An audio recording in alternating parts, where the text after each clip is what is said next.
안녕하세요. 래핑에듀입니다. 오늘은 정답 대신 질문을 찾는 삶에 대해서 이야기해 보겠습니다. 삶에 정답 따위는 없습니다. 끊임없는 선택과 그에 따른 결과가 있을 뿐입니다. 정답이 없으니 정답이 있을 거라고 생각하고 그에 의지하면 힘들어집니다. 정답이 없으니 정답 대신 질문을 찾아야 하죠.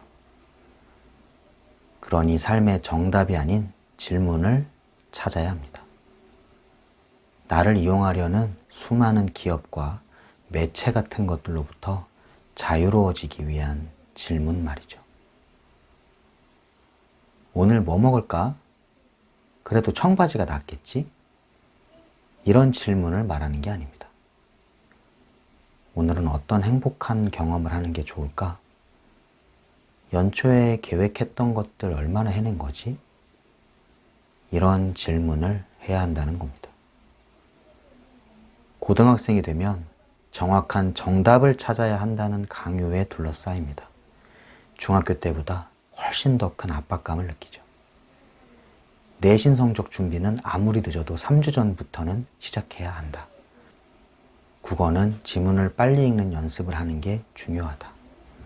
수학은 시간 내에 풀 수 있어야 한다. 계산 실수는 치명적이다. 빠르게 정확하게 풀어야 하니 그만큼 많은 문제를 풀어야 한다. 모의고사는 전 과목 1등급을 받아야 원하는 대학에 갈 수 있다. 영어는 중학교 때까지 기본적으로 끝내야 하는 과목이다. 어떠신가요? 제 말이 맞다고 느끼시나요? 맞을 수도 아닐 수도 있습니다. 전 질문을 한 거지 답을 찾은 게 아니니까요. 하지만 현장에서 느끼기에 학생들이 이러한 정답들 때문에 심한 스트레스를 받는 건 확실해 보입니다. 왜냐하면 자기가 정답 안에 있지 않은 것 같다고 느껴지기 때문입니다. 하지만 말이죠. 정말 명문대에 들어가야만 하는 걸까요?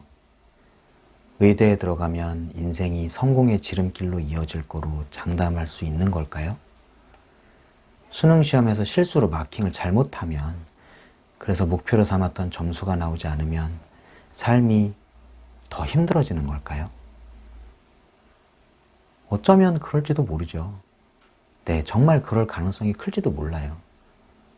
하지만 말입니다. 아닐 수도 있습니다. 그럴 수도 있고 아닐 수도 있는 일을 정답인 양 단정 짓지 말아야 한다는 뜻입니다. 만약 명문대에 들어가는 게 정답이라면 명문대에 들어간 모든 사람들이 행복을 느끼고 있어야 합니다.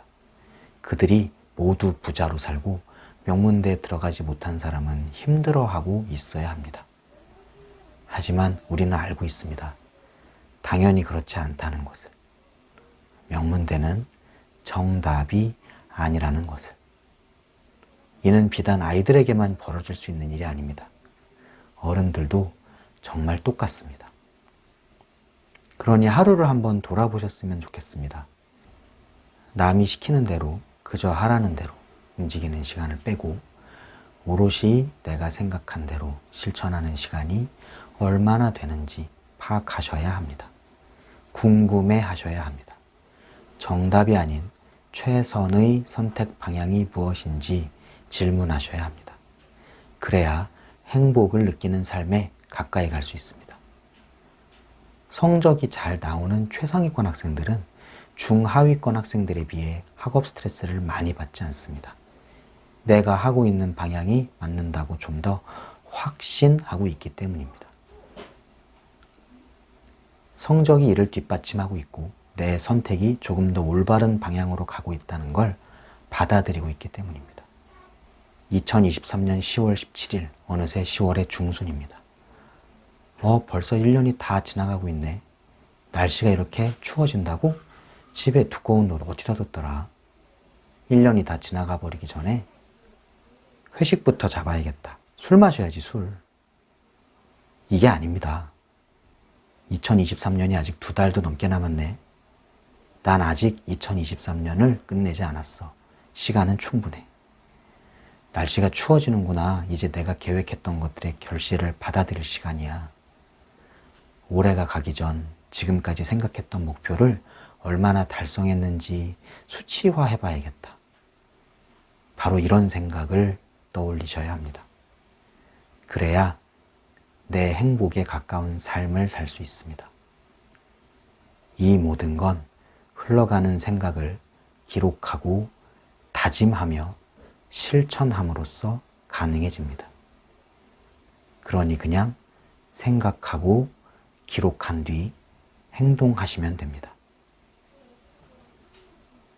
그저 현실로 만들어내세요. 질문을 확신으로 바꿀 시간 바로 지금입니다.